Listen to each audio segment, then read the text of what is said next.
नमस्कार, SBT news में आपका स्वागत है। पेश है 26 फरवरी सोमवार शाम 7:15 बजे राजस्थान की बड़ी खबरें। राजस्थान के पूर्व मुख्यमंत्री अशोक गहलोत के बेटे वैभव गहलोत ने राजस्थान क्रिकेट एसोसिएशन अध्यक्ष पद से सोमवार को इस्तीफा दे दिया है। उन्होंने सोशल मीडिया पर इसकी जानकारी दी। उन्होंने लिखा, साल 2019 में मैंने आरसीए के अध्यक्ष के तौर पर निर्वाचित होने के बाद काम करना शुरू किया। सभी जानते हैं कि 2017 में सीपी जोशी के आरसीए अध्यक्ष बनने से पहले पूर्ववर्ती भाजपा सरकार के कार्यकाल के दौरान आरसीए में कैसे हालात थे, राजस्थान में क्रिकेट की कैसी दुर्दशा थी।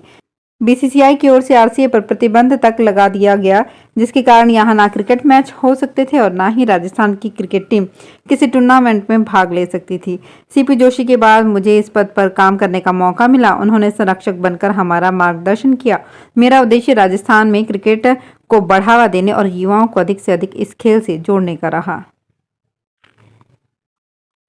राजस्थान की पूर्व सीएम वसुंधरा राजे एक बार फिर से चर्चा में हैं। दरअसल वे यहां झालावाड़ सिटी रेलवे स्टेशन नवीनीकरण और शिलान्यास कार्यक्रम को संबोधित करते हुए अचानक से भावुक हो गई। उन्होंने अपने बड़े भाई स्वर्गीय माधवराव सिंधिया को याद किया।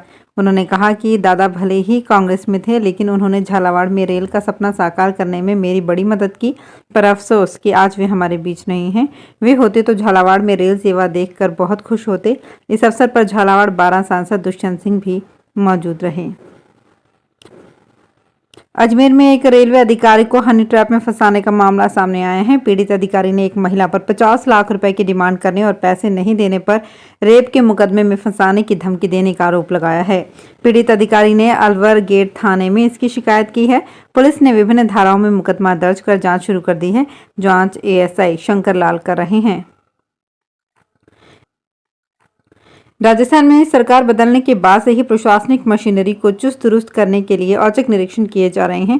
इसके लिए सोमवार को जयपुर से प्रशासनिक सुधार विभाग की टीम ने दौसा पहुंचकर कई ऑफिसों का निरीक्षण किया। टीम ने कलेक्टर कार्यालय, एडीएम, एसडीएम कार्यालय सहित तहसील, जिला परिषद कंट्रोल रूम, सीएमएचओ, आरटीओ, महिला बाल विकास विभाग, शिक्षा विभाग, बिजली निगम सहित कई ऑफिसों के हाजिरी रजिस्टर कब्जे में लिए। ऑफिस समय शुरू होते ही सुबह 9:30 बजे टीम सभी ऑफिसों में पहुंच गई। कर्मचारी और अधिकारियों की उपस्थिति की जांच करने के लिए टीम के अचानक दौसा पहुंचते ही कलेक्ट्रेट सहित सभी विभागों के ऑफिसों में हड़कंप मच गया। इसकी भनक लगते ही अधिकारी कर्मचारी अपने ऑफिस की ओर दौड़ते दिखाई दिए।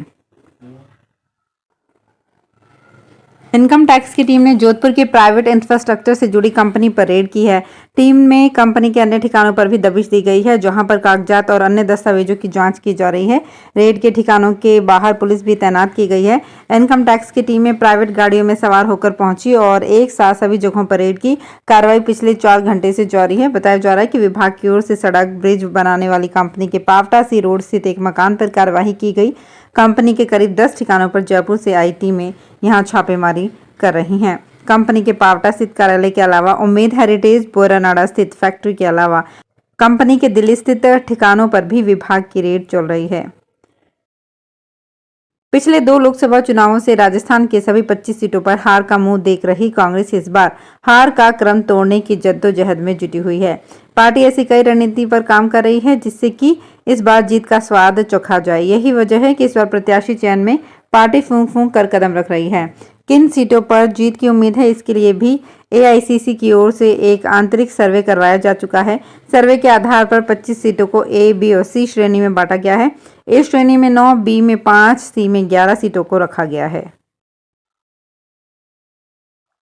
कांग्रेस ने केंद्र सरकार को जवान और किसान विरोधी करार देते हुए कहा है कि उसकी नीतियों के कारण देश का किसान और जवान पीड़ित है और इन दोनों का जमकर शोषण किया जा रहा है। कांग्रेस के वरिष्ठ नेता सचिन पायलट, संचार विभाग के प्रमुख पवन खेड़ा और वरिष्ठ नेता दीपेंद्र सिंह हुड्डा ने सोमवार को यहां पार्टी मुख्यालय में संवाददाता सम्मेलन में कहा कि देश में आज जवान और किसान दोनों का शोषण हो रहा है। किसानों के परिवारों के बच्चे हमारी फौज में जवान बनते हैं, लेकिन देश के जवान और किसान दोनों की स्थिति क्या है, ये सब दिल्ली के जंतर मंतर और राष्ट्रीय राजधानी दिल्ली की सीमाओं पर सबको दिख रहा है। देश की सबसे बड़ी इंजीनियरिंग प्रवेश परीक्षा जेईई मेन अप्रैल सेशन की आवेदन प्रक्रिया में फीस पेमेंट में आ रही परेशानियों को एनटीए ने सुधार दिया है। जेईई मेन दूसरे सेशन की आवेदन प्रक्रिया जारी है, जिसमें अभी तक 1,40,000 नए यूनिक कैंडिडेट आवेदन कर चुके हैं और अंतिम तिथि 2 मार्च तक है। जनवरी सेशन के लिए 12,31,000 स्टूडेंट ने आवेदन किया था। अब दोनों सेशन मिलाकर यूनिक कैंडिडेट की संख्या 14 लाख के करीब होने की संभावना है। रेलवे बोर्ड ने सुजानगढ़ सालासर से खाटू श्याम जी के बीच में रेल लाइन बिछाने के लिए सर्वे करने की स्वीकृति जारी कर 1,12,50,000 रुपए की वित्तीय स्वीकृति दी है। दो धार्मिक स्थल के बीच रेल लाइन के सर्वे को रेलवे बोर्ड की मंजूरी मिलने से श्रद्धालुओं में खुशी है। जोधपुर मंडल के सुजानगढ़ रेलवे स्टेशन पर उतरकर श्रद्धालु निजी बसों से सालासर पहुंचते हैं। इसी प्रकार खाटू श्याम जी के दर्शन के लिए बस में यात्रा करनी पड़ती है।